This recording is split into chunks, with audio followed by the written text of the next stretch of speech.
அழகான காட்டில் குட்டி சிங்கம் ராஜா வாழ்ந்தது. அது உன்னதமான ஹீரோ போல் தன்னம்பிக்கையுடன் இருந்தாலும் தனிமையில் ஒருவரை எதிர்நோக்கி காதலிக்க ஆசை கொண்டிருந்தது.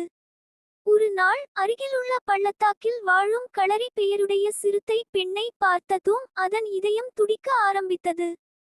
இருவரும் தினமும் சந்திக்க தொடங்கினர். ஒரு பக்கத்தில் சிங்கத்தின் வீரமும் மறுபுறம் சிறுத்தையின் இலகுவான அழகும் கவர்ச்சி. அவற்றின் காதல் சாதாரணம் அல்ல. வேறுபட்ட இனங்களில் இருந்தாலும் பரஸ்பரத்தை புரிந்து கொண்டு அன்போடு நடத்தினர். காட்டின் பிற விலங்குகள் முதல் எதிர்ப்பு காட்டினாலும் அவர்கள் காதல் அவைகளை வென்றது. நம்பிக்கையும் உணர்ச்சியும் அவற்றை ஒரே பிழைப்பாக இணைத்தது. இறுதியில் அவர்கள் காட்டில் அனைவருக்கும் உண்மையான காதல் என்பது இனம், வடிவம், வலிமை எதுவும் அல்ல, மனதின் ஒற்றுமையே என்பதை நிரூபித்தனர்.